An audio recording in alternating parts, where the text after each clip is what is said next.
Yooyyaa ashamaa akkam jirtu viidiyoo kana koppii linkii sheerii yeroo kudhan taasisa barnoota ajaa'ibaan isin barsiisa akkamitti akka piraayiveetii irraa kaafattan akkamitti akka akkaawuntii keessan cheekii gootanii stooreejii keessaa daawunloodii gootan akkamitti akka piroofaayilii keessan jijjiirrattan akkamitti akka maqaa keessan jijjiirrattan isin agarsiisa nafaana bu'a jalqaba irratti akkaawuntiin tokko piraayiveetii irra jiraachuusaa maaliin beennaa isin agarsiisa akkaawuntiin kun amma piraayiveetii irra jira akkamitti akkaawuntiin kun piraayiveetii irra akka jiru nafaana ilaala ziis akkaawuntiis piraayiveetii jedhaa jechuudha okay akkaawuntiin kun erga piraayiveetii irra jiraate akkam goonu akkamitti irraa kaasna nafaana bu'a fakkeenyaaf akkaawuntiin keessan piraayiveetii irra jira yoo ta'e bakka siitingii sarara sadii kana tuqna erga sarara sadii kana tuqne piraayiveesii kan jedhu kana tuqna piraayiveesii tuqne akkaawuntiin keessan yoo haala kanaan jiraate akkaawuntiin keessan piraayiveetii irra jiru jechuudha garuu immoo yoo akkaawuntiin keessan haala kanaan jiraate maalirra jira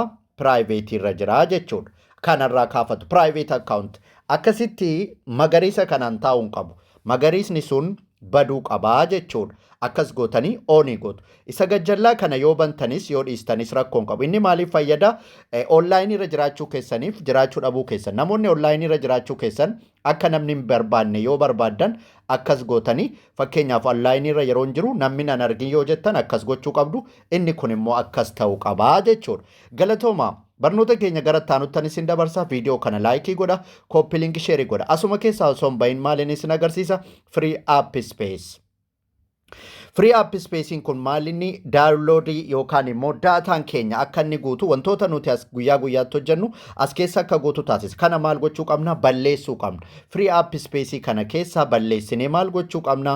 Clear goone duwwaa gochuu qabna. Gastiirraa kan isin darbatu akkasuma live irraa kan isin darbatu rakkoo kana balleessuudhaaf waan kana maal goona? Clear goone duwwaa goonaa jechuudha. Clear goone duwwaa goona. Argaa jirtu jedheetiin mana kunoo akkasitti maal ta'a? Duwwaa ta'a jechuudha. Galatoomaa thank you so much. Ammas asuma keessaa osoo hin bahin barnoonni keenya ittaanu maalinni namoota piroofaayilii isaanii jijjiirrachuu barbaadan akkasuma immoo maqaa jijjiirrachuu barbaadanii rakkatanu namoonni baay'een piroofaayilii keessanii jijjiirrachuudhaaf namoonni rakkatanu illee dhibdanu edit piroofaayil kan jettu kana gadi tuqna. Edit piroofaayil isii jettu kana erga gadi tuqne maal goona bakka asiin change photo jettu kan change photo jettu kanarra tuqnaa jechuudha. Change photo isii jettu kana gadi tuqna. Yoo maqaa jijjiiruu barbaanne neemiin jira user neemiin jira asuma keessaa osoo hin bahin jara kana gadi tuqnee jijjiirraa jechuudha. Asirratti kunoo kinglaaf kan jedhu kan jijjiiruu dandeessuu jechuudha. Ammaaf garuu kana nama isin agarsiisu change photo profaayilii akkamitti akka jijjiirrattan tiiktookii keessan yuutuubii keessan feesbuukii keessan irratti profaayiliin maalummaa keessan ibsu jiraachuu qaba. Kunooti change photo bakka jedhu kanan gadi tuqaa change photo select from gallery kan jedhu kana keessa seennee maal goona profaayilii barbaanne irratti gadi tuqnee maal goona next goonee jijjiirraa jechuudha. Egaa nama jijjiiruun barbaanne isin agarsiisuufani galatoomaa ulfaadha. Barnoota keenya biraatiin aga walitti deebinutti viidiyoo kana like, repost, copy link share gochuun dagatina. Thank you.